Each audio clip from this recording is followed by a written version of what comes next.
merci d'être avec nous sur télévision Futur Média mbokk yi mbaa jàmm ngeen fanaane ñu ngi leen di gërëm ci ànd bi ak TFM exactement 8h58 mooy doog a jot ñu yéex a tàmbali tey yeewu leen ñun gaa yeewu nañ ca fajar ñu ngi woon ci ginnaaw di waxtaan waaye bi 9h di bëgg a jot tàmbali nañu pour jëm ak yéen 11h ci télé bile alors tey tombé na ak lundi 17 octobre 2016 ñun ñëpp a ngi fi pour gunge leen.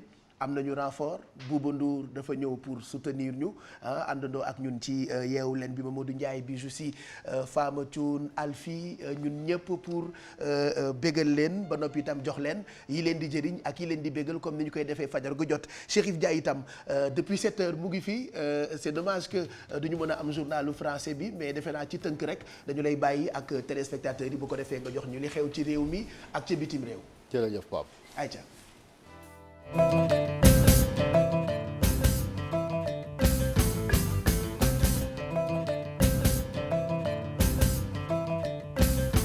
mbokki salaamaaleykum rafetlu ànd bi ak télévision Futurs Médias xibaar yi ñu tàmbale ko rek ak publication rapport ITIE de initiative pour la transparence des industries extractives kuréel googu nag moom lañ fi samp rek ngir mu leeral yorinu lépp lu jëm ci ressources naturelles muy or jamaak pétrole ak yu ni mel bu di fàttali ni jëwriñ ji njëkk ji Mahammed Boun Abdallah Dionne coow lu lëmboon pétrole bi taxoon na rek mu ne ITIE bi daal tànn maanaam bu ñu publier rapport bi dinañ waxale contrat yi nga xamante ni moom mooy contrat yi jëm ci mbiram pétrole ak gaz ITIE boobu nag professeur Ismaïla Madior Fall moom moo ko jiite tey jii suba la ni amal boobee rapport ci benn hôtel fii ci Ndakaaru ci jamono jooju ndaw yi jàppoon ci manifestation yi amoon ko ajuma te kuje gi nekk ci wattu Sénégal ñoom amaloon ko ñoom ndaw yooyu nag bàyyi nañ leen ñu ñibbi seen kër police bu Médina moom moo leen jàppoon di fàttali ni rek ba léegi rek ñoom ñi nga xamante ni ñoom ñoo jiite googe kuréel nekk ci kuje gi tey ji ci ngoon di leen dajeek taskatu xabaar yi ngir daal di évaluer li nga xamante ni moom mooy manifestation colloque bi doxoon seen digganteeg nguur gi ñoom nag itinéraire bi moom moo leen jaxase woon. ba léegi di wax président Macky Sall moom tey jii day amal lekk tournée économique mi ngi koy tàmbali ci bassin arachidier bi jàpp région bu Kaolack Fatick Kaffrine wante tamit dina dem ba ca Tambacounda ngir xool ak tolluwaayu mbay mi ak tamit campagne agricole bi moom président Macky Sall dina am ay daloo ak yeneen yu ni mel yoo xamante ni dina ko amal tey jii.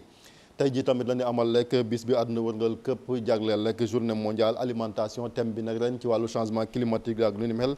ba tax suñu ay reporter dem ca Yara xool mool yi naka la ñuy dundee ak lu ni mel ñoom nag bàyyi nañ xel bu baax ne coppite yi nga xamante ni moom la nemmeeku ci climat bi mën naa indi rek ay gàllankoor ci yokku tekk boobee liggéey ñu ànd ceeg Mame Biram Diouf.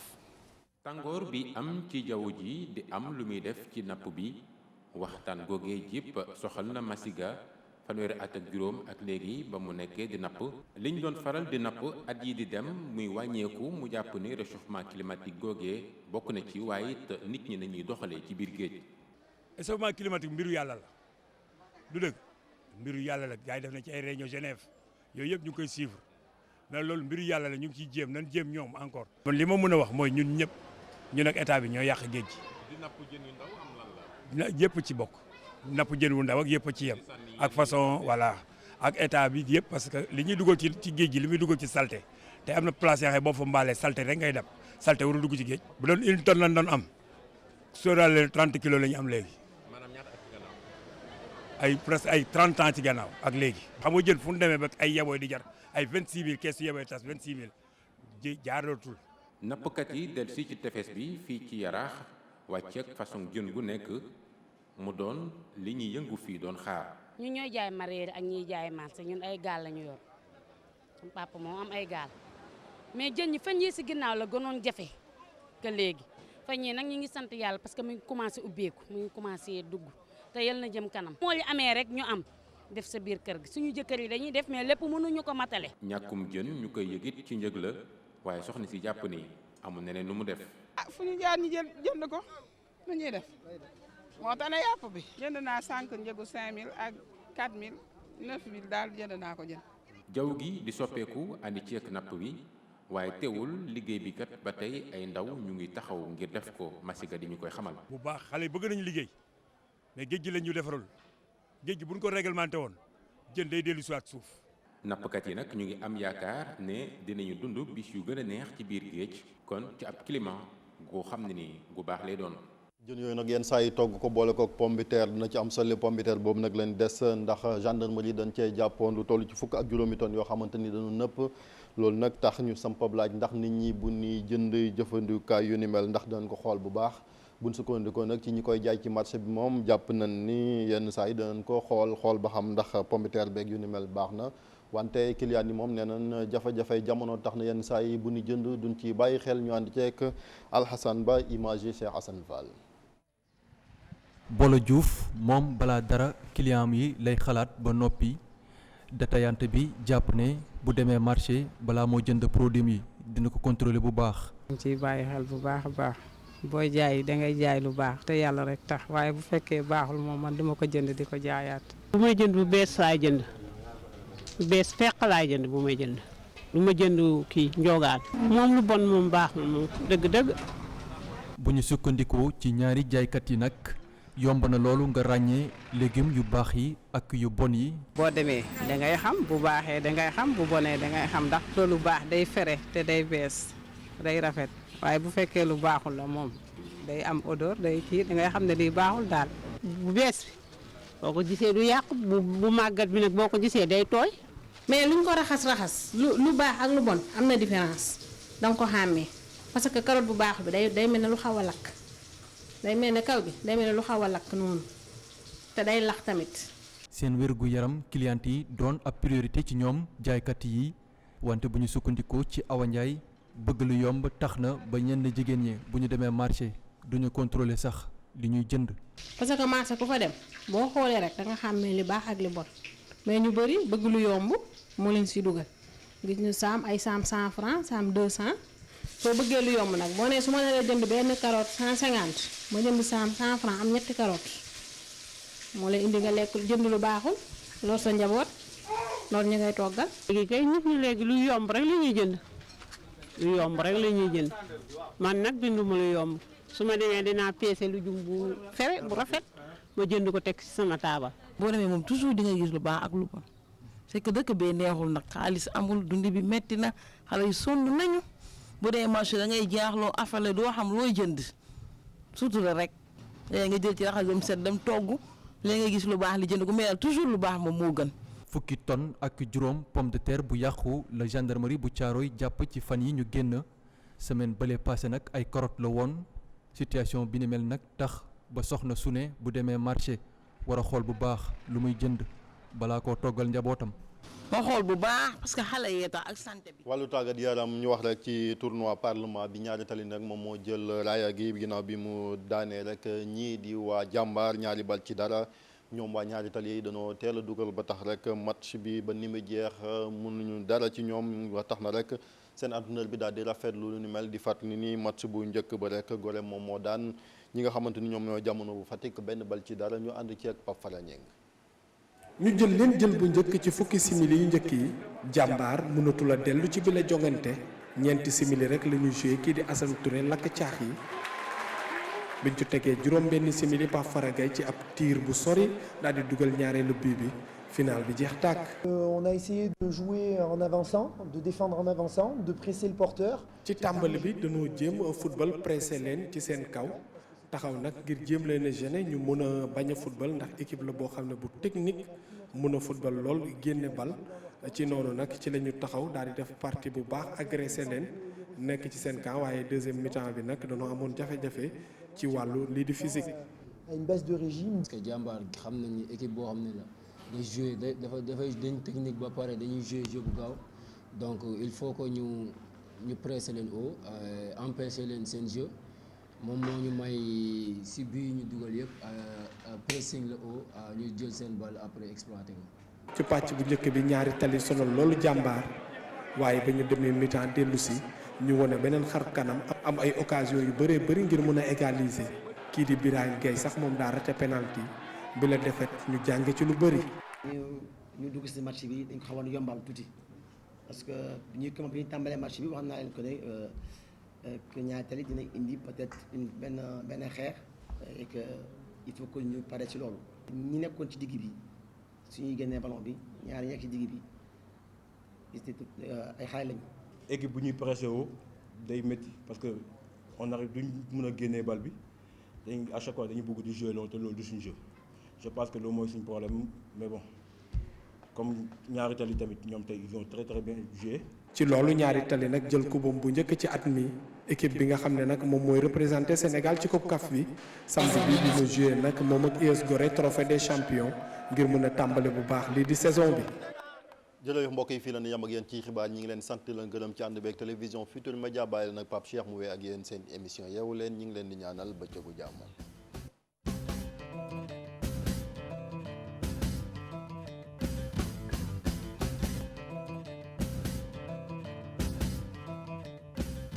merci Chérif mu nekkoon journalu wolof bi lépp rek da koo tënk bu ko defee ngeen tàggoo ak kumpa li ma ci gën a neex mooy jën bi ñu boole ak pomme de terre.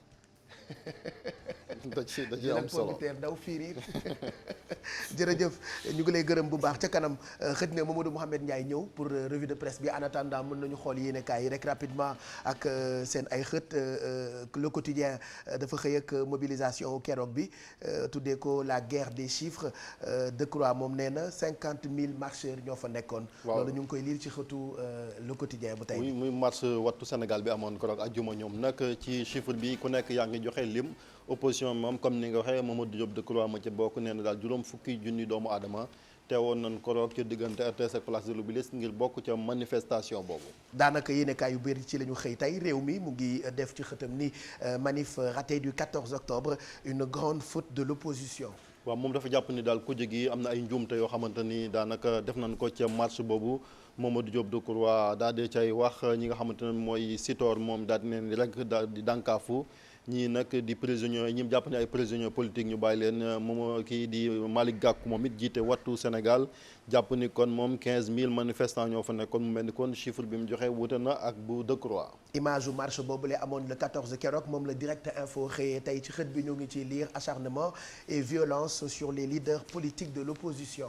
waaw moom dafa jàpp ni rek nguur gi dafa daal di singali rek ñi nga xamante ni ñoom ñooy ko jóge ba tax maître Assane Dioma Ndiaye mi jiite Ligue sénégalaise des droits de l'homme ne imagine gis daal rafetul ci deru Sénégal mu jàpp ni daal loolu baaxul ci démocratie kii di Ousmane Sonko ne gouvernement bi daal dafa commencé tiit ba tax li ko waral moom jàpp na ni mobilisation boobu moo ko waraloon. yéenekaayu Gaston Mbengue bi di jour J moom xëy nag li mu tuddee tournée économique du président Macky Sall l'opposition sur le pétrole Macky capitalise le terrain. mu mel ni kon président Macky Sall bu ñu sukkandikoo ci yéenekaay bi mi ngi naxati kujje gi ndax bu jamono jooju ñoom ñi nekk fii ci Ndakaaru di dox ak ñaxtu di wax ci mbiram pétrole moom Macky Sall mi ngi ci terrain bi rawatina ci monde rural bi ngir xool rek naka lay def ngir nemmeeku fi mbir yi toll ak yu ni mel kon foofu la yéenekaay bi di jour ji daal di génn. pétrole ak koom loolee enquête bu jëm ci koomu Sénégal moom la enquête xëyee tey tuddee ko les bonnes prédictions de Global Risque. Global Risque di benn kuréel la goo xamante ni daal rapport bi mu def ci Sénégal dal na xel te tamit war naa bigal Sénégalais yi bu ñu sukkandiku ci yéenekaay bi ndax jàpp nañ ni pétrole bi nar a gis ci Sénégal ak koom-koom bi fi mu toll ak croissance bi daal boo sàgganul Sénégal dina nekk réew mu naataange. coowal douane moom la témoin xëyee tey ak douane ñi mu teg loxo seen fruit ak Touba fruit. waaw Touba fruit ñoom nag benn saisir la rek boo xamante ni waa douane def nañ ko ba tax ñuy laaj rek société espagnole boobu ñu daal leen di fay ñaar ci ay milliards ndax dañoo jàpp ñu dañ doon fraude jëm ci mbiram boobee fruit wante nag yéenekaay bi daf ne dafa am ay sëriñ yoo xamante ni ak ay courtiers yoo xamante ni daal nanguwoon ñu daal di fay douane ñaari milliards yooyu. yéenekaay bi di zoom xëy na ak li mu tuddee chiffre de Amadou Ba battu en brèche une croissance erratique inacceptable ak yeneen i mbir yoo xamante ni mën nañu ko gis ci xët bi. waaw mu mel ni kon benn borom xam-xam ci wàllu koom-koom moom moo weddi rek chiffre yi nga xamante ni ministre bi ñu dénk wàllu koom-koom mi ngi koy wax ci xëtu yéenekaay bi di Zoom Info. controverse autour d'une visite moom la évidence xëyee tey Macky dans le monde rural. waaw président Macky Sall moom mi ngi ci monde rural bi wante nag bu sukkandikoo ci yéenekaay bi ñu bëri dañoo jàpp ni rek moom président day def rek politique ak campagne électorale boo xamante ni da ko déguisé muy controverse boo xamante ni yéenekaay bi foofu la génn tey. mu ngoog ñu ngi lay gërëm bu baax Chérif Dia dig daje bi xam naa ca kanam lay doon ci diggu bëccëg bi ak rédaction bu télévision Futurs Médias yow ñu bàyyi la nga daw àggali liggéey bi. mbokk yi ba léegi rek ñu ngi àndandoo ak yéen 9h12 mooy doog a jot tey dañoo yéex a tàmbali jotaay bi mais ñu ngi jëm ak yéen 11h ñun ñëpp a ngi fi Bouba Ndour ñu ngi lay nuyu merci d'être là tey defe naa da nga def fi fu sapeur pompier dëgg quoi ñëw dooleel sa njaboot. ak nu mu demee rek àddina moo demee noonu. dañuy il faut que la vie continue comme on le dit. bien que voilà ñëpp xam nañ ni du yomb. mais effectivement comme ñooy àndandoo. je pense que c'est bien que ñu toog ci plateau bi. yokk doole daal. jàpp ci sa combat. ci suñu combat quoi inchallah c'est ça. mu ngoog Alfi tamit Alfi ñu ngi lay nuyu. Pape maa lay fay. yaa ngi maquillé rek di cappal rek. déedéet damaa di ngi woon nëbb ci kanam dossier bi quoi. non maa ngi woon ci da ngay dossier camoufler sa kanam. déedéet camouflé wu da ngay camoufler. maa ngi lay nuyu Pape Cheikh comme nu ñu koy defee chaque matin teew rek pour andi chaque jour benn recette bu bees fii ci Yeewu Leen. voilà tey lu ñu tey looy tey yu woyof Pape parce que xam nga ñu ngi ci mouvance su début d'année bi. toujours ci goûter yi dinañ defar benn sablé. début d'année fin d'année. début d'année scolaire. début d'année scolaire waaw d'accord donc sablé ay sablé au coco saveur coco chocolat. donc ci kanam rek ñu def ko farine baa ngi fi suukar bi ak li nga xamante ni mooy beurre Sofia. nga xam ne chaque matin ñoo ñuy accompagner ci cuisine bi donc ci kanam rek Pape dinañ ko mën a réaliser ku nekk mën ko defaral say doom pour goûter bi. voilà il faut gars yi di changer de temps en temps yeneen ñaari xale yu jigéen ñi ñoom ña ngay cappal ca ginnaaw Bijou Ndiaye ak Fama Thioune ci kanam ñu rejoindre ñu ci plateau bi Mamadou Ndiaye ñu ngi lay nuyu yow tamit borom anniversaire bu géey bi mais yaa géey anniversaire yaa Bouba Ndour ak Bouba man musuma gis loolu ak ay anniversaire yu géey quoi dañ ko fàtte woon mais Pape mun naa wax dara en fait en réalité c'est vrai que man ku ma xam ne affaire anniversaire c'est pas ton truc c'est pas mon truc mais à partir de maintenant ça va être mon truc parce que tout simplement day tax am na loo xam ne du ma ko fàtte mukk bis boobu xaw ma kan lay rëcc mais dootuma rëcc mais dafa exceptionnel c'est-à-dire ce jour anniversaire tombé ak naqar bu ak affaire bu doy waar c'est grave ba pare pour léegi à partir de maintenant sama anniversaire dama koy célébrer chaque année te man xam naa ni ma koy célébrer man musuma ko célébrer je te jure benn yoon lañ ma mës a defal benn fête surprise anniversaire surprise mais bu ma nit wooyee sax ne ma joyeux anniversaire dama lay mere mais à partir de maintenant dama koy célébrer parce que am naa am nga ci lootul fàtte nu à ma façon c'est vrai que moi j'ai vu ñu bëri anniversaire dafay triste ci ñoom en fait waaye dafay nekk lu triste mais comme ni ko bu waxee anniversaire boo xam dafa tombeek tiis moom xam naa ne du nekk loo xam ne dina ko doot na ko fàtte nekk na loo nga xam ne c'est inoubliable surtout ñun ñu tombé ci semaine bi nga xamante ni naqar bu tiis moo ñu dal njabootu Sénégal gi yëpp sax laay wax mu nekk tamit anniversaire yoo xam dootu ñu ko fàtte année bi moom vraiment dootu ñu ko fàtte kenn dootu ko fàtte quoi bu ca kanamee ak yow dinañu waxtaanee lépp lu jëm ci wàllu tàggat yaram entre autres finale coupe parlement ñaari tali dinañu waxtaan tamit ci Nicolas Anelka ak ballon d'or africain voilà comme ni nga ko waxee rek gan bu Sénégal am muy Nicolas Anelka mi ngi actuellement Dakar pour sa première visite mu ñëw fi waaw démb daje nañu moom stade waxtaan nañu moom après ci kanam nañ ñëw jël nañ numéro bu wax ñu baax ñooñu bu ñu ñëwee di ma ko jox bu ñu ñëwee Sénégal xaritoog ñoom surtout mu ngi fii doog a ñëw nee na découvrir na dëkk bu nga xam dëkk bu neex la dëkk bu yaatu la mi ngi fii doog a ñëw Nicolas Anelka attaquant français boobu ci kanam nañ ñëw yaatal ko bu baax voilà DJ Bouba yaa ngi cool maa ngi lay nuyu musique waaw musique nañu waxtaanee dama maa ngi nuyu ñi ñu seetaan ñëpp di ci kanam daan waxtaanee Bob Dylan tey dañuy wax musique sénégalaise mais Bob Dylan ci léegi avancé nga de léegi yamatuloo ci artiste sénégalais yi maintenant da ngay dem léegi da ngay dem léegi Bouba c'est grave waaw en fait tu exagères lu tax ñu waxtaanee ko Bouba toog rek nga di léegi da ngay yéegal niveau yi doo def li nga daan def bu boo nga wax fi loo xam ne waaw c'est clair Bouba Ndour xam na ko de te nga mel ni nga meloon rek waaw gis nga xam nga Bob Dylan Pape dañ koy jox dafa war a recevoir prix Nobel littérature 2016 waaw mu jaaxal ñu bëri nag prix Nobel ndax boo nee Bob Dylan ne prix Nobel ci waykat c'est grave ça moo tax donc intellectuel yu bëri en tout cas ñu koy ñaawlu parce que nee nañu Bob bindul lenn loo xam ne war na mën a recevoir prix boobu donc indi na coow lu bëri moom tam ba léegi waxagu ci dara bindul ci compte Twitter am deful interview parce que ku xam Bob Dylan xam ne interview am sax yombul boo xam ci télé wala ci rajo nit la ku xaw a tëju li mu jot a wax mooy balaa ñuy yaatal daal mooy moom du porte parole kenn moom Bob Dylan donc kon noonu la gisee boppam moom ay tournéem lay def musique am toog jàpp ñàmburam moo tax gars yi jotaguñ ko waaye nag waxtaan nañu ak agent am lu tax choix wu Bob Dylan peut-être ñi ci xam dara ak spécialistes yi nañ ci débat bi daal ubbeeku na ok d'accord donc Bob Dylan wala Bob Dylan ça dépendra de vous moom la Bouba di waxtaanee bu ca kanamee ak prix Nobel bi ñu ko jox mu jur polémique ça j'ai remarqué Bouba pourquoi d'habitude intelligentsia bi entre guillemets du Sénégal rek mais fépp ci àddina am na yoo xamante ni bu ñu ko nommé woykat wala artiste dañ naan non waaw mais moom laa ne xam nga dafa am benn nit bu ma si bind temps yële ma lire benn article muy wax muy redéfinir lan mooy un intellectuel. c'est comme Youssou Ndour bi ñu ko nemee ministre. Il y a eu des gens qui ont dit mais pourquoi ñu war ko def ministre donc am Bob Dylan bu ñu def prix Nobel de la. tout le temps dafay am c'est-à-dire que xam nga boo nekkee ci benn fànn yow da ngay à la limite da ngay jaloux pour yow rek yaa am prétention wu nekk ku intelligent egg à un certain niveau. c'est bizarre loolu. àddina moo demee noonu mais je pense que tout le temps yi am na ay temps ma ne nit normalement boo dundee ba am 40 ans. dañu war a réévaluer jox la diplôme xam nga diplôme bi lan la. mooy diplôme bi mooy que bi nga nekkee majeur. ba bi nga amee 40 ans lan nga jàng ñu évaluer ko. parce que nit dina jàng fu dul école. am lu valeur u diplôme boo xam ne. ki toog ci banc bi du ko am.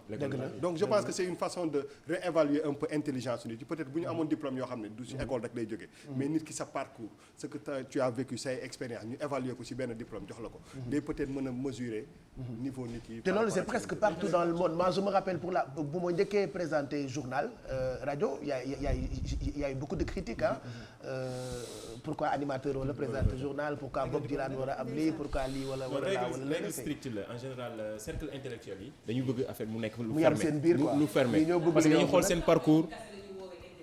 oui non intellectuel c'est par rapport à parce que da nga jàng wala da nga am intellectuel Pape Cheikh mën na xam loo xamante ni. non dëgg la comme ni ko Bouba waxee. pourquoi ñi am diplôme rek wala ñi jàng la ñu war a. moo tax problème ça se pose sur la définition de l'intellectuel mais intellectuel je pense que dañ koy renvoyer ci diplôme yi ñu am seen expérience mais comme ni ko Bouba waxee expérience professionnelle expérience de la vie. dafa am solo surtout ci domaine bi ñu nekk expérience bi ñu ci am loolu rek mën nañ leen considérer comme intellectuel mais en général boo gisee polémique yi muy indi mooy intellectuel yi ñooy bëgg mu nekk benn cercle fermé. mooy boobu ñoom moom yenn statut yi ñoom ñooy am yenn prix yi. pour ñoom à chaque fois honte la comme ni ñu koy waxee pour ñenn ñi ñu ne Bob Dylan am prix Nobel. parce que li nga Pape Cheikh pour man prix Nobel littérature lu mu mënti doon. àdduna du rek littérature du rek matière. du rek lu ñu mën a téye wala lu ñu bind. nit bind na livre te bindul livre xam ndax dégg nga fu may waxee wala. ci expérience am ci parcours am livre la parce que nit ñi ngi jàng ci moom. donc pour man déjà. débat bi war nañ ko gën a tijji comme ni nga ko waxee gars yi dañuy xaw a tëj des fois boo defee naan non bokkul ci ñun. alors que c'est pas ça. alors que mooy loolu bon ci kanam ñu wax ci kon ak yow Bijou Sy ñu ngi lay nuyu merci d'être là nu mu tudd buuru Thaïlande bi Rama 9 damaa ree ba dee dégg naa dee na Rama 9 xaw ma Rama 10. buuru Thaïlande. dégg naa dee na. moom dafa décédé Pape Cheikh dinañ leen wan kan moo ko remplacé parce que loolu mooy def buzz actuellement ci internet on va parler de benn plongeur boo xamante ne Mexique requin moo ko piégé ci cage c'est-à-dire moog requin bi ñoo nekk ci cage bi pendant quelques instants naka lay mujjee di ngeen gis vidéo bi et puis on va parler du président wu Nigéria bi ak li mu tontu jabaram bi nga xam ne daf koy critiquer wax aussi ci roi wu Rwanda parce que moom tam décédé na et puis dégg naa tamit jigéen yi ñu jàppoon Boko Haram jàppoon am na libéré nañ 21 personnes en fait donc des na 197 dinañ wax ci lan moo tax ñu libéré leen ñaata moo fa des ak ba xam Bring Back Our Girl bi mi ngi def effet ba léegi mu ngoog ci kanam lay nekk ak Bijou mais ceci Fama Thioune ne parlera de rien du tout. Tu recommences. Je vais parler des caméras de surveillance, des méthodes sécuritaires que vous devez adopter chez vous, voilà. Bonjour kay waa di nga xaar di nuyoo ba pare bëgg nga defante. Non s'il te plaît. mu ngi mel ni rek ñu jël ko moom def ko directrice de cabinet au ministère comme coow li dal bopp. Tu veux que je te montre ce que j'ai porté? non jaar ko grave caméra de surveillance. waaw loolu ngay waxtaane bu ca des méthodes sécuritaires waaw yi ñu war a adopter actuellement chez nous parce qu'il y a énormément de cas de vol donc il faut que ñu jóg ci.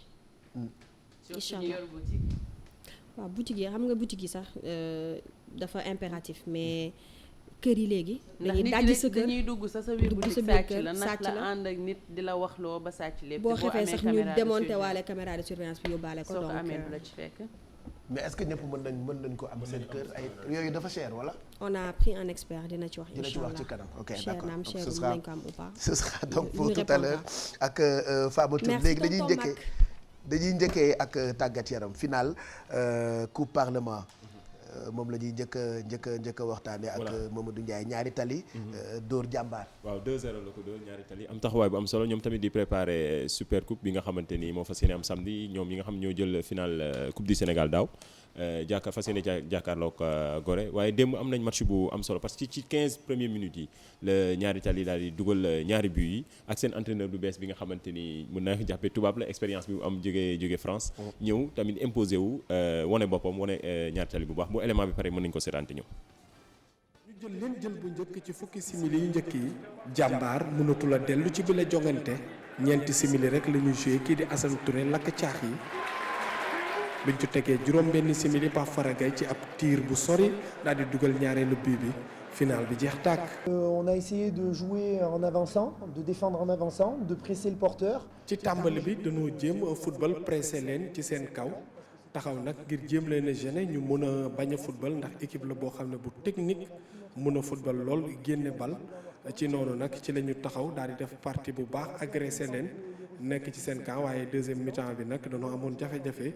ci wàllu lii di physique.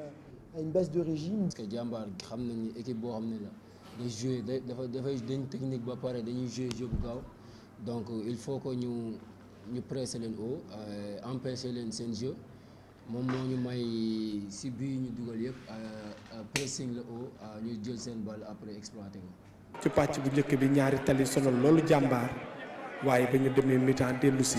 ñu wone beneen xar kanam am ay occasion yu bëree bëri ngir mën a égaliser kii di Birahim Gueye sax moom daa raté penalty bi la defet ñu jàng ci lu bëri. ñu dugg si match bi dañ ko xawoon yombal tuuti parce que bi ñu tàmbalee match bi wax naa leen ko ne que ñaari tali dina indi peut-être benn xeex et que il faut que ñu pare ci loolu. ñi nekkoon ci digg bi suñuy génnee ballon bi ñaari nekk ci digg bi ay xale lañu. équipe bu ñuy pressé woo day métti parce que on arrive duñ mën a génnee bal bi dañ à chaque fois dañuy bëgg di jouer loolu te loolu du suñu jeu je pense que loolu mooy suñu problème mais bon comme ñaari tali tamit ñoom tey ils ont très bien joué. ci loolu ñaari tali nag jël kubam bu njëkk ci at mi équipe bi nga xam ne nag moom mooy représenté Sénégal ci Coupe CAF bi samedi bi dina joué nag moom ak US Gorée trophée des champions ngir mën a tàmbale bu baax lii di saison bi. voilà mu ngoog donc ñaari tali la woon ak jàmbaar finalement ñaari tali moom moo gagné jàmbaar 2-0. 2-0 mu nekk mu fas yéene nekk début championnat bu nar a neex parce que jàmbaar tamit ci deuxième mi-temps bi wane nañ seen bopp ci wax surtout ci côté technique bi mais dañoo amuloon chance dugal nekk na final bu neex championnat bi Pape Cheikh nar na nekk championnat bu am solo. voilà et puis ñoom ñaari tali am nañu entraîneur bu bees c'est ça. am nañ waaw Demba Mbaye la tudd entraîneur bi ñu jëlee ko France indi ko fii ci mu nar a def son baptême de feu ci championnat bi moom tamit mu am taxawaay bu am solo boo xam ne ci début championnat bi ci coupe parlement bi ak super coupe bi ñu war a dem am na ci tax moom nee na fa am objectif yu leer daal dinay tabb démb profité tabb kii di Pape Seydou Ndiaye mi nga xam ne dañ koy convoqué bu baax équipe nationale moom nee na moo na fas yéene nekk capitaine bu ñaari tali ci saison bi yëpp. mu ngoog Nicolas Anelka mu ngi Dakar pour la première fois. pour la première fois attaquant français bi di Nicolas Anelka international moom tamit kenn du ko présenté ci ni mu rigoureux à chaque fois di contesté bu baax surtout ci africains yi nga xamante ne ñoo nekk ci championnat européen yi kaw Serge Aurier da koy défendre à chaque fois démb interpellé naa ko ci laaj naa ko ci ak lu waral visite am fii ci Sénégal ñu seetaan élément bi te ñëw. La visite de El Hadj chez moi, il m'a invité au Sénégal et comme j'ai eu la chance de jouer avec lui, c'est une personne que je connais, on s'entendait bien sur le terrain et en dehors, donc j'ai tout de suite accepté. Et le Sénégal, c'est magnifique. Je sais que le peuple sénégalais aime le football. Je sais qu'on a beaucoup de supporters, lui et moi. Lui, c'est normal parce qu'il est sénégalais. Moi, je suis français, mais je sais que j'ai beaucoup de supporters ici, donc je suis venu ici, quoi. Je soutiens parce que c'est une personne que je connais. Je soutiens souvent les gens que je connais et que j'aime. Serge, c'est une personne qui est très gentille. Et il faut le connaître. On fait tous des erreurs dans la vie. Et les gens qui jugent sont parfois eux-mêmes font aussi beaucoup de fautes, peut-être même plus que monsieur Aurier. Donc c'est pour ça que je l'ai soutenu. Mais généralement, oui, les amis, les gens que je défends sont les gens que je connais. D'abord, je le fais venir parce que je sais que ça fait plaisir aux Sénégalais de le voir, parce que c'est un joueur qu'ils ont admiré. C'est quelqu'un qui a marqué son histoire, son époque, et c'est quelqu'un que n'importe quel jeune voudrait le copier et avoir la même carrière en tant qu'homme et en tant que joueur de football. Et c'est pour ça qu'aujourd'hui, je me suis associé à Nico pour l'amener ici pour la conférence de presse.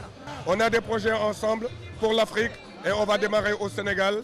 Et je suis vraiment désolé, maintenant on peut pas trop se dévoiler. Ça se voit que xaritu El Hadj Diouf la longu regardez c'est mon ami.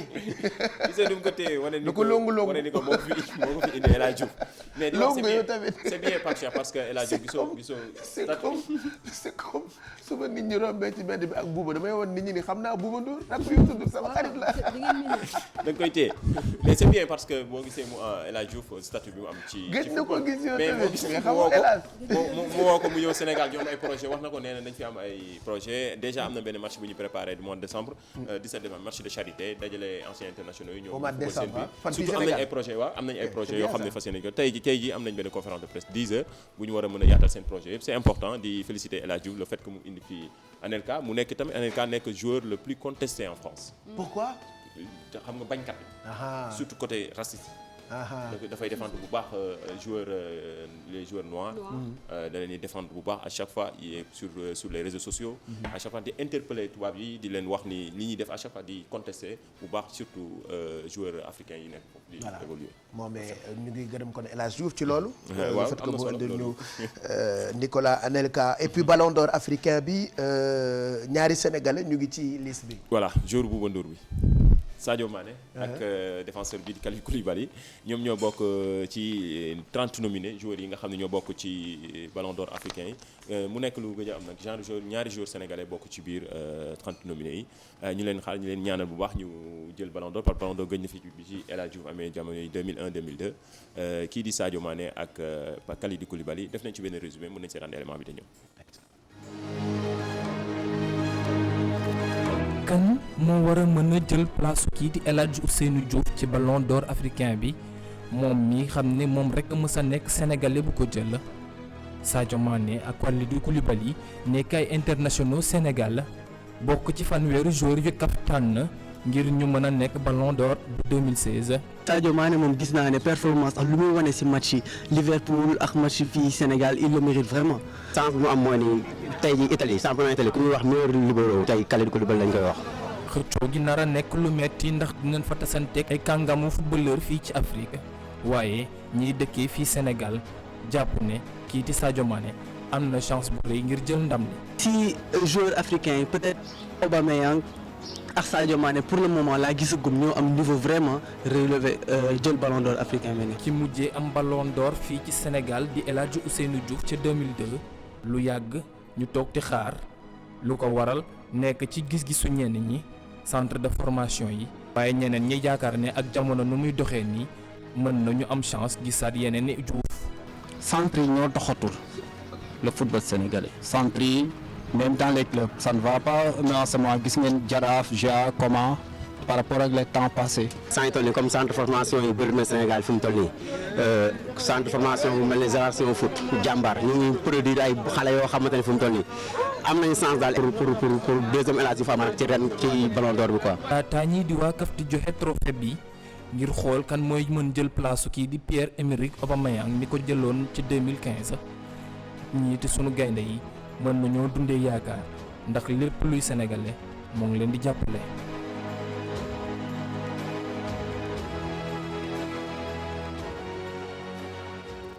après ñoom ñaar ñëpp mën nañu nekk Ballon d'Or. voilà on sait jamais. voilà démb ci Parlons Sport bi ñoom Bouba di def.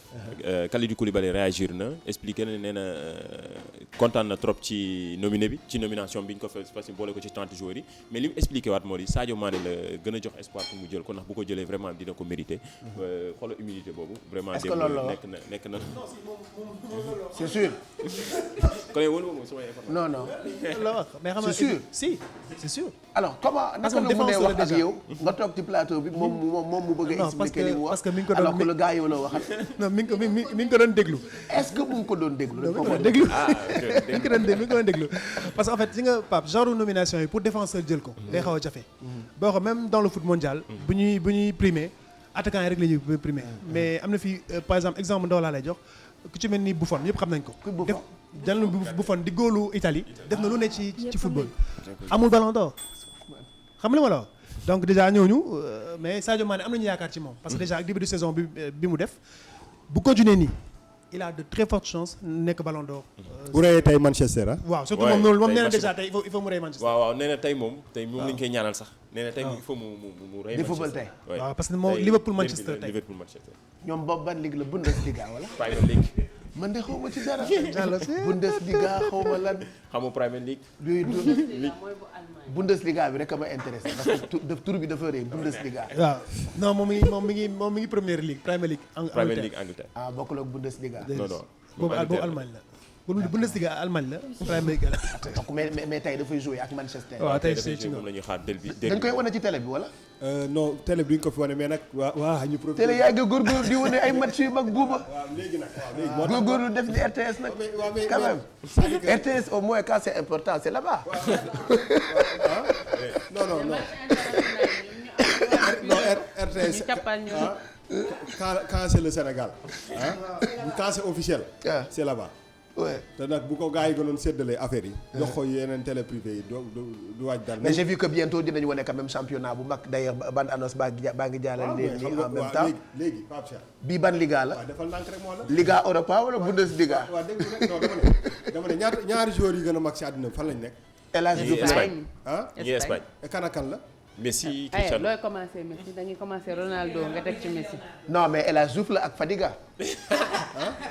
la woon waaw. ñii joué nii Touré.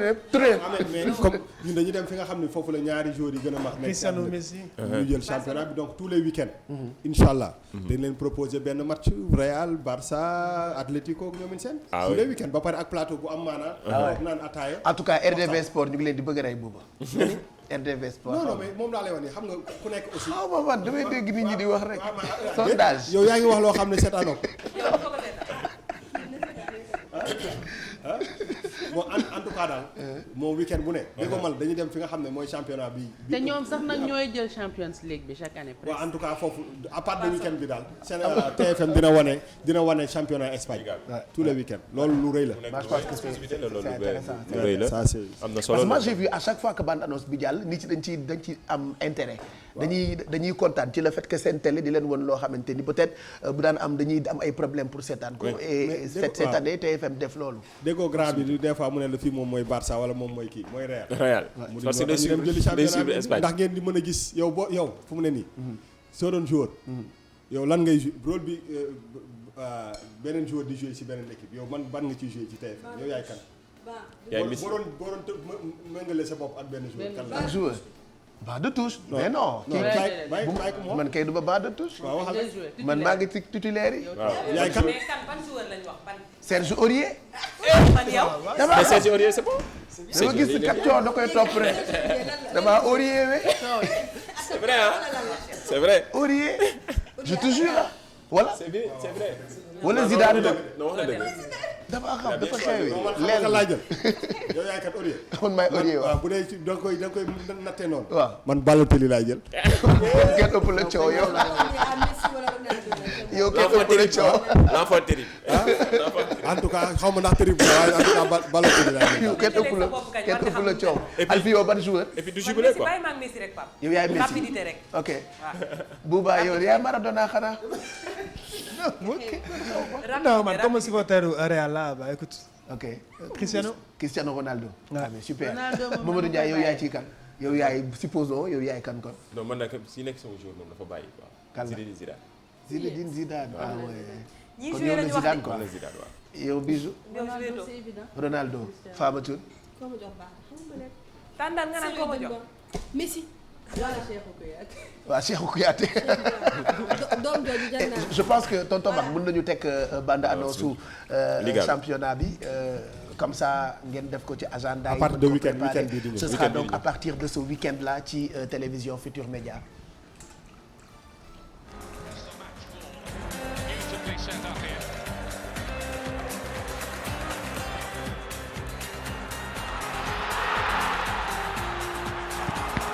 La Liga espagnole en exclusivité sur la TFM, ça y est, c'est arrivé. L'équipe Sport vous donne désormais rendez-vous tous les week-ends pour vous faire vivre les temps forts du foot espagnol.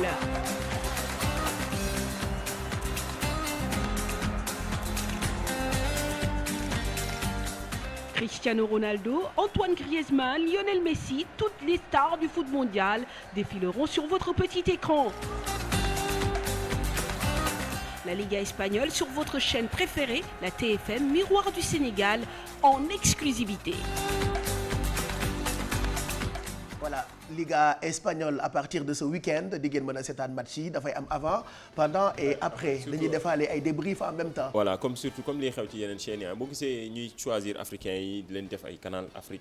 su jël ay africains di leen fa teg c'est juste renforcer proximité bi. bu ñu amee suñu chaîne ñun. fii TFM bu koy def jël ay suñu journalistes sportifs ñuy toog di décortiquer di commenter match yi.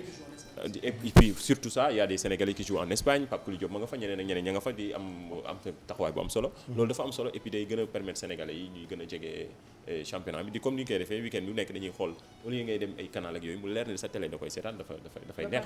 olof la ñuy defee. non ba pare c'est-à-dire que dañ ciy yokk suñu ay feem c'est-à-dire que wax lépp baaxul. mais xam nga ñun lu ñuy ñëw rek jël affaire bi teg noonu. am na yu ñu ciy yokk ba nga xam ne je pense que ça dina gën a attractif. c'est comme championnat yu mag yi bu amee bu Malal Junior par exemple di ko commenter àdduna yëpp dañ koy xaar quoi. dafa dem ba nekk rendez-vous à chaque fois qu'il y a un grand rendez-vous sport nit ci dañuy xaar commentaire yu Malal Junior Diagne donc loolu mooy particularité TFM ci Malal la leen di jox rendez-vous kon. ah oui Malal xam nga ni dafa grave de Malal la ci boole ngéwle. waaw dafa ngéwle am Njaay joxol Jóob mais li ma reetaan loolu mooy bis bi mu woowee Ablaye Mbaye pour Ablaye Mbaye commenter match bi Ablaye Mbaye lan la gis bay commenter ci match bi jàmm du ci yoonam ah. dafa bëgg fubal dem Malal toog nañu stade lune bi di kii mu rafet mu jékki-jékki mu ne ma Njaay ñun xamuñu lii. xamuñu lune xamuñu lune dañ ñëw ci li ñu xam jant bi la ñu xam ak ñoom si. merci en tout cas pour loolu nga ñu jox ci wàllu tàggat yaram 9h39 bu fekkee yéen a ngi ñuy doog a jot ñu ngi àndandoo ak yéen depuis 9h tey dañuy yéex a commencé yeewu leen bi sànq rek caméraman baa ngi may toog naan ma lii xanaa yendu leen la waaw. donc ñu ngi leen di ñaanal bëccëg bu neex ci télévision Futur Média une très bonne semaine de travail lundi dañuy faral di wax ni yombul pour nit jokkoo mais sant yàlla am ngeen yeewu leen jotaay bi nga xam ne ni moo leen di gunge fajar gi ci télévision Futur Média mën ngeen bokk sax d'ailleurs ci émission bi ci kanam ñu ibbi téléphone yi ñu def jeu des 5 mots voilà donc jeu des 5 mots tey dina am buuba xamul lu jeu des 5 mots c'est grave moo koy njëkk a joué sax. est-ce que xam na ko. moo koy njëkk a joué. te dañ ko war a indil ay problème sax. kay mu wax la dara nag. ndaanaan la. foo ma woo mu dañ ko war a indil ay problème jëw nañ ko sànq ci suuf mu jàpp ñu. d'accord donc ci kanam buuba mooy jouer jeu des 5 mots. moo koy ubbi waaw on va jouer ak moom jeu des 5 mots gis nga de booy ay baadoolo lañ de yow nga ñëw pour réconforter ñu pour dooleel ñu lay def yi c'est pas normal. boobu dégg naa su ma leen wane ginnaaw ngeen conférence. waaw ngeen conférence. mais am na ci en tout cas daal wax naa leen dara. am na ci seen groupe bi. koo xam ne saa yi lay waxtaanee. mu rocceeku ma woo ma. nii toog Youssou Ndiaye. dama bëgg xoolal dama wuy ma. joxañ leen ko. am na ci koo xam ne daal. mais xam na sa doomam la. mais moom nee na ma aw ma numéro booba. mais Pape non mais yéen li ngeen xamul mooy boo jiitee ay nit da nga leen di infiltrer. yoo tax waaw moom mooy suñu stratégie la ay stratégie. mooy suñu infiltré. non yéen ngeen foog ni man dof naa ba leen di wax ki leen invité fi ngeen ko gënul foogee. ñun soxlawul nga koy wax boobu ñun xam nañ ko. man en tout cas ñaar laa soupçonné. yow mii di rëy làmmiñ ak kii toog yéen ñaar daal laay voté. pourtant boobu dama koy gëj a gis nag. yéen ñaar am na daal ku leen rax de. man yéen ñaar laa soupçonné. mun naa leen wax li ngeen waxante ni waa kii samedi. mun naa leen ko wax léegi man moom nekkuma fi woon kon du man. xoolal ci ki ngeen ko gën a ñàkk foogee. mooy baadu kii. non ci plateau yi lay ne mi ngi génn télé. ñëw ma woon samedi ñëw ma woon de Pape. loo leen ma wax rek. nekkuma fi woon kooku dina dox ci ginnaaw woo ma. te xoolal du pare dee leen seet boo leen defatee kii njëkk a tàggoo. moom day dem te moom du xaar sax du fanaanoo ak affaire bi il faut mu laajal. yow ma nga ne lu bees la sol. yow du ngay kii. non déggoo mën a leen ci ki ngeen ku njëkk a gën a foog ñàkk foogee. ci kooku koo xam ne c'est évident. damay jël koo xam ne mënu leen yaakaar ni moom. yow la baa du Pape Cheikh tam. non Baye Cheikh. non moom mooy lal projet mooy lal plan bi di moo koy jiite di. waaw du Baye Cheikh. boo demee Cheikh bële la Cheikh Ndiaye bële. Baye Cheikh Cheikh ak kii de. 9h42 balaa ñuy jàll ci publicité yi on va parler musique ak DJ Bouba comme chaque lundi tey dañuy waxtaan ci Bob Dylan il paraît dafa am prix Nobel bu littérature parce que prix Nobel yi commencé nañu ko joxe déjà depuis 2 semaines. Voilà donc le jeudi 13 ba ñu génn lañ ko nominé en tout cas nañ ko jagleel pas nominé mais lañ ko jagleel prix bi bëgg ko jox prix Nobel littérature 2016 moom nag loolu indi coow lu bëre ba ki nga xam ne sax moo jiite académie bi ca Suède nekk ci bopp comité bi ne du rek da nga bind rek lañ moo tax ñu war la jox prix bi Bob Dylan def na lu tax ci carrière am ci parcours am ñu war ko mën a jagleel loolu waaye nag intellectuel yu bëri nekk ci àdduna bi ñoom itam bind tontu ne d'accorduñ ci ndax Bob Dylan defu fi wala bindu fi lu nit mën a téye mën cee jàng lu tax ñu mën ko jagleel prix boobu di prix Nobel de littérature 2016 ndax jàpp nañ ne am na intellectuel yoo xam ne ñi ngi ci àdduna bi mérité prix bi donc Bob Dylan na dem ci ñu mu bokkal liggéey wàllu musique bi ñu primé ko mais warul jot prix ci ñi nga xam ne ñooy ay littéraire nit ñi jàpp ne est-ce que rek littéraire moo war a am prix Nobel débat bi ubbeeku na Pape Cheikh. de toute façon moi je pense que li mu bind kay dafa ay littérature la ay waayam littérature dafa livré. waaw parce que moom déjà bi muy am prix bi sax da ko fekk sur scène mi ngi woon Las Vegas di def benn spectacle bi ko agent waxee réagirul moom ba léegi nii compte Twitter am boo ci demee wala ci Instagram am. doo gis benn réaction parce que déjà moom sax jàkkaarloog journaliste def interview dernière interview télévisée am ñu ngi koy xool c'était en 2004. bu def interview bu ma toog def ko ak benn chaîne américaine bu ñu naan CBS la mujjee defal interview bu ñu mën a xool en tout cas bu Bob Dylan parce que ñu bëri booy xool sax Bob Dylan ni ñu koy gis ci yenn cérémonie yi bëriwul nit la koo xam ne dafa tëju waaw dafa tëju am na côté boo xam ne bu Bob Dylan benn côté bu mystère boo xam sax ñu bëri dañ koy faral di gis quoi c'est comme kii noonu la mel waaye waykat bi waaye bi niroog góor rek Tracy Chapman. donc bu nga gis leen ci ay télé wala ci ay cérémonie presse du ñuy wax d'habitude ak journalistes yi et tout ça. parce que même boo duggee sur net interview ay nit quoi carrément. actuellement nag ñu bëri ñu ngi koy jëm a contacter journaux yu bëri ak télévision yi pour wax ak mais agent am ngay jot mais moom ba léegi deful benn. waaw moom am na lu mu bind waaw bind na Twitter nee na que félicitations. mais oui mais Obama kontaan na ci ñu bëri kontaan nañ ci ah. nee na moom mooy un de ses poètes préférés et que prix Nobel bi. et moi je pense que fierté la pour monde musique. waaw mais Pape xam nga sax dafa am ay si États-Unis dafa am ay woykat yoo xam ne dañuy dem au-delà d'un artiste wala d'un chanteur. ay mythe la ñu nekk. dafa am ay genre Bob Dylan ay Bruce Springsteen affaire yi c'est des gens yoo xam ne.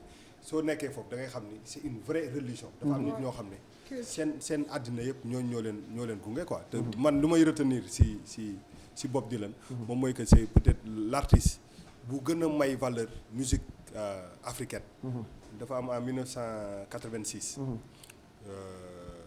foofu la am na benn album bu tudd Graceland. boo yàgg nga de 1986 yaa ngi woon ci sa diggu ndënd dégg naa. xale yi donc 1986 vrai 1986. donc 1986. dafa xam nga moment boobu. en Afrique du Sud ñoom dañu soxla woon un peu ñu wane leen. wane souffrance su nit yu ñuul yi. wane li nga xam ne ségrégation la et tout ça.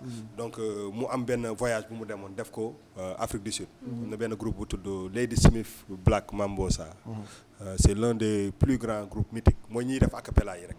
donc il a pris ces mélodies là comme base. pour faire un album qui s'appelle Graceland en 86 et je pense que album boobu si je ne me trompe pas Mbaye Dièye Faye, Youssou Ndour, Assane Thiam ils ont participé sur cet album. Ah ouais. C'est l'album boo am couleur africain bi gën a mag dans le monde ça s'est vendu à 15 millions d'exemplaires wala plus. donc su ko nit ñi recherché di nga gis que il a pris la musique africaine yóbbu ko à un autre niveau parce que kenn mënul woon foog moom laa ni parce que mënoo nekk fii nga xam kan mooy Bob Dylan. ce qui représente kenn mënul woon foog ni dina yeewu benn jour dem ci musique africaine pour ressourcer wu ci mais en fait en vraiment mettant en valeur toutes les mélodies toutes les gammes de la musique africaine et en utilisant des couleurs de l'Afrique de l'Ouest ak de l'Afrique du Sud ak yeneen dëkk yi quoi donc album boobu je pense que nit ñi nga xam ne xamuñu ko sax comme internet am na war nañu mën a dem seet benn album bu tudd Graceland donc loolu dafa voilà dafa am benn cachet bu mu indi si musique bi donc loolu yëpp je pense que bu ñu aimee si écriture mooy mots yi jël big di bind il faut aller au-delà de ça parce que musique aussi am na mélodie am na way am na musique am na recherche c'est tout ça moom moo indi benn c'est-à-dire que c'est presque une religion pour certaines personnes. Quelqu'un comme Big. mais Pape Cheikh Bouba man dama question moo ko bëggoon laaj yow producteur de musique nga te waykat yi ak yéen itam sax da ngeen di bind mais tey est-ce que loolu du littérature parce que aussi waykat su bindee am impact ci population bi am impact ci monde bi mën nañ ko jàppee littérature kon li ma ko waxee sànq littérature du rek lu ñu mën a téye. waaw mais je pense que sax à travers la musique li ñu war a mën a bind dafa bëri mais aujourd'hui Ndiaga Mbaye waaw. par exemple. c'est un poète jarul c'est-à-dire que y a des choses yoo xam ne xam lu gën a grave nga wax dara pendant des siècles et des siècles nit bu waree def allusion à quelque chose bind na ay téere mu jël waaw non nit bu waree def allusion à quelque chose mu jël sa terme sa benn expression boo waxoon teg ko des fois xam nga da ngay dégg Sénégal fii gars yi di wax par exemple bët bu rusul toj wala këw lu topp doom du tëb doom ja bët wala dara mais boo seetee sur la tradition loolu nit a ko bind mais soo seetee comment nga koy mën na teg ci ay situation nga xam ni aussi xam-xam moom laa lay wax te ñooñu dañoo dem école ñu jàngoon donc pour man c'est relatif quoi mais bon y a un complexe naturel yoo xam ne tous les hommes de culture ñi nga xam ne musique boo ko doon def fii léegi dañuy foog ni fecc ak way rek la te bu ñu toogee tey fii di def dara di nekk ci télé écran di ñu dal peut-être que ginnaaw yàlla ak yonent kii ko doon def ci musique moo ko indi donc musique dafa large. poésie fait partie intégrante de la littérature donc bu ñu ko joxee prix Nobel de la littérature waru leen mën a métti nekkul juste ni ko waxee sànq Pape Cheikh intellectuel donc ñu ñuy woowee en tout cas intellectuel dañu tëju quoi dañu tëju ba intelligence sax ñu ne non lan moo tax bokku ci cercle fermé bi ñu tëj doo xam méprise par rapport ak yeneen nit ci doo comprendre c'est tellement approfondi que te souvent musique bi peut-être c'est tellement basique da ngay gis que duñu war a mën a am prix boobu ñu ñuy woowee les intellectuels ñuy jël parcours benn waykat def ko livre bind ko ba am ci ay prix tey war defoon tey biographie par exemple sur Youssou Ndour je prends un exemple par exemple nga jël moom bind jaar-jaaram bind lépp am ci un prix Nobel wala dara. Pourquoi pas aujourd'hui c'est vrai que c'est exceptionnel mais bon en tout cas c'est pas pour remettre en cause question niveau yi nga xam ne intellectuel soxla nañ mais aussi ci àddina bi mais li am solo bu am solo moom lay wax ni la redéfinition un peu de l'intellectuel et je pense que c'est ce qu'il s'impose xoolaat ko Bob Dylan mooy que moom laay dafa bokk ci ñoom sans pour autant mu jaar ci yoon yi ñu jaar pour nekk complémentarité la comme Senghor ni mu ko waxee woon rek entre musique ak littérature complémentarité la bi bu ci nekk mën na jàppale morom bi je vois que ni tamit ci humidité artiste bon fermeture artiste bi ni mu tëjoo ni mu 2004 koo xam ni la mujjee def interview bu baax wax na ko actuellement journaliste yëpp ñu ngi wër scoop bi dem njëkk a am première déclaration am sama bopp dem naa xool compte Twitter am jusqu'à présent amul benn réaction deful benn dafa raar ci artiste surtout nga am lu toll ni prix Nobel dafa nekk lu rare quoi ba léegi musique waaw loolu la mais boo gisee ñu koy féliciter ay Barack Obama def Twitter def compte def benn tweet pour féliciter ko ñeneen ak yeneen bari na ay personnalité ci que ça soit mu nekk ay musiciens même ñi nga xam ne d'accord ñu féliciter nañ ko ba tey waxagul nekk na loo xam pare ku déglu jàkkaarloo nag xam nga loolu dafa am solo c'est-à-dire que dama lay jox benn anecdote et c'est très important boo déggee Jololi nga xam ne vraiment label de musique bu mag la je rappelle il y a quelques années du may wax ak balaa ñu may xasati mais il y a quelques années on devait mettre un label en place yu su ne dañuy def label bu bees dañuy kii bon man maa ngi doog a jóge Amérique ñu ne dañuy wut tur mooy wër tur amuma ko Chimes of Freedom bi nga xam ne moom mooy générique gu jàkkaarloo bi xam nga morceau Bob Dylan la Youssou Ndour moo ko reprendre ñu bind ko def ko en wolof donc may wër moo ma nekk ci biir oto bi rek di dégg Chimes of Freedom te ci biir Chimes of Freedom am na le mot Jololi c'est intonation bi c'est comme ça noonu la affaire bi génnee d'accord moo dégg affaire bi Jololi mi ngi ci am na ci texte bi am na bu ma jóolooli si la rek je me suis arrêté ma temps cassette la ma arrière déglu moo bi ma après c'est ça là où est venu d'où est venu le. c'est vrai que ay c'est des morceaux aussi yu jaay presque yu jaay Youssou bu baax ci scène internationale. moom laay wax ni parce que moom laay ak beneen bi Shaking the Tree. Shaking the Tree ak Peter Gabriel xam nga dafa am ay nit yoo xam ne di nga par exemple boo jëlee ay. Peter boo amee Peter tegal ju ko Peter ak Youssou. mooy bu neex ndeysaan ci gaal gi. mais Pape est-ce que vous vous rappelez clip bi. mais ba pare Pape ñoo. et bii dafa def tour du monde comme 7 seconds ak yeneen en fait. waaw mais moom laa leen ça lii daf lay jox la connexion entre tous ces grands artistes. qui ont compris ay 1986. ce que Youssou Ndour représentait c'est j'aime pas trop di wax ci ay Youssou Ndour lu bëri. mais daf lay wan que ni tous ces gens là. ils ont quelque chose en commun. Bob Dylan. il a fait un clin d'œil à Youssou Ndour en 1986. ñoom Peter Gabriel parce que benn moment par exemple ay Peter affaire yi dañu am ay génération yoo xam ne religion la presque comme pour ñoom. donc ñoom ñëpp benn moment ils sont revenus en Afrique. pour seet un peu qu'est-ce qu'ils pouvaient puiser de notre pays boo déggee texte morceau bi te maintenant qu'on parle de l'émancipation de la femme xam nga mais c'est-à-dire que dañuy wax ci way bi que ni. ci jamono bi jigéen Afrique amul woon liberté bi mu am léegi nii. lu ma lay wax daf lay wax que ni sa jamono moo jot. sa yaay sa maam ak sa yaay am nañ def nañu li ñu war a def. ba pare jàngal ci ñoom mais xamal ni yow tey da nga war a def sa yoonu bopp. te sa bés jot na te loolu c'était en 86 ak léegi ça fait quoi 30 ans. donc message bi yàgg na jàll et loolu je pense que on peut pas dire plus que tey ci jigéen ñi. parce que loolu la jigéen ñi di wut donc pour wax que ni rek c'est xam nga loolu bind la. dimension la. donc boo ko tasee da ngay gis ay affaires yi. voilà et puis je rappelle que voilà prix Nobel bi ñu ko jox c'est par rapport ak poète bi mu doon. waaw ak ni nga boo waxee bindam parce que boo xoolee ay texam yi mu ciy wax yëpp donc li bu wax ne wéykat yu mag yi dañu am connexion ak continent bu ñu mënti doon bu ñu gisantewul sax wala bu ñu toogee wala bu ñu yéegee sur scène bu ñu toogee rek nañu mën a def lu ni mel donc gis nañ ko. donc je pense que loolu en tout cas nañ ko topp xool ba xam réaction et je sais que wéykat yu mel ni moom. dinañ ko féliciter et puis dinañ ko jàppale aussi dinañu génn aussi wax ñoom itam. défendre Bob Dylan pourquoi pas parce que dina ci am solo itam. voilà merci Bouba. ci mais peut-être fu may mën a tëj rek. album Youssou bi Africa rek. yaa ngi encore ci album non ñu ngi koy xaar au mois de novembre am na lu ma ci gis ci Bouba Ndour également ci wàllu taxawaayam et je pense que album wóor lay nekk wóoru musique xanaa Bouba am nañu occasion am ko fi peut-être nañ ci mën a wax tuuti rek parce qu'on en parle tellement. ah oui album bi waaw mais bon ku nekk Africa rek def nga ci sa wàll. kii de dafa bëgg ngeen dégg ko promotion boobu ba tey bëgg ciy wax. ku nekk def nga ci sa wàll bon c'est vrai que Youssou Ndour à l'international et Youssou Ndour ici c'est peut-être ça n'a rien à voir. parce que c'est un artiste boo xam ne il a su faire la part des choses entre sa carrière sénégalaise ak sa carrière internationale. dina gis benn link mais tout le temps si tonalité yi ak si direction musicale bi dina changer donc ñun ñëpp effectivement jàll nañ ci kii bon man aussi Pape man dama bëgg def benn déclaration bu ndaw.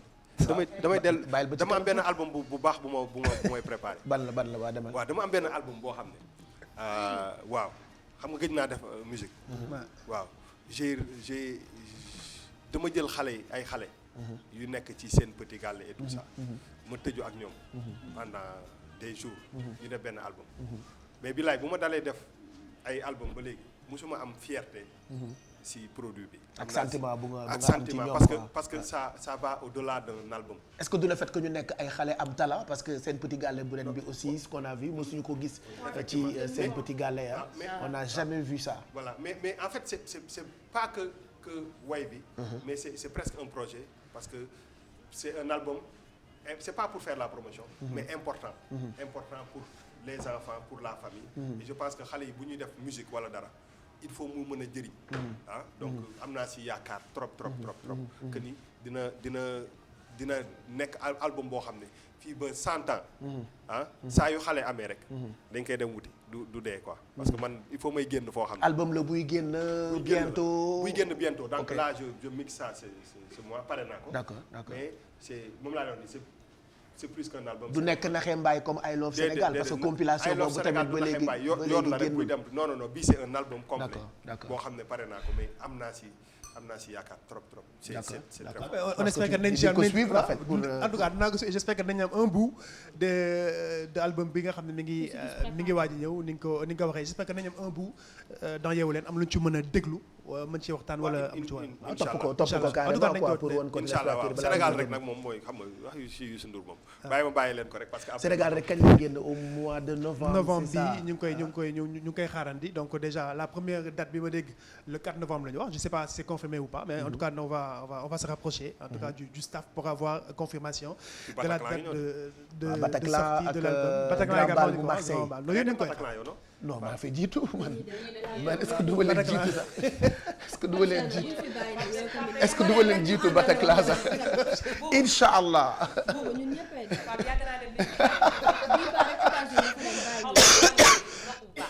moom yàgg naa dem dañ fi bàyyi bu ñëwee dañuy nax xam nga lan la ñuy naxee daf ñuy àndaale sérité est-ce que du ma leen jiitu sax Bataclan bu ñëwee nax ñu àndaale ni sérité allez ñu fàttali leen balaa ñu jàll ci publicité yi li ñuy waxtaane bu ca kanamee buuru Thaïlande dégg naa dafa décédé pour sénégalais yi faral di dem Thaïlande parce que Thaïlande bëri na ay sénégalais yu fay dem alors buur bi mu ngi tudd Rama 9 xaw ma Rama 10 on parlera de lui ak yeneen information internationale ak Bijou si on parlera dinañu waxtaan tamit ci ay caméra de surveillance méthode de sécurité yi ñu xewal mu pratique loolu baax ci kër yi bu ngeen bëggee éviter ñu sàcc leen et tout ce qui s'ensuit donc Fama Thioune préparé na ci sujet bu am solo Alfie dinañu toggal lu oyof bu ca kanam mais en attendant 10 heures mooy doog a jot ñu won leen publicité yi et puis on se retrouve juste après pour la suite.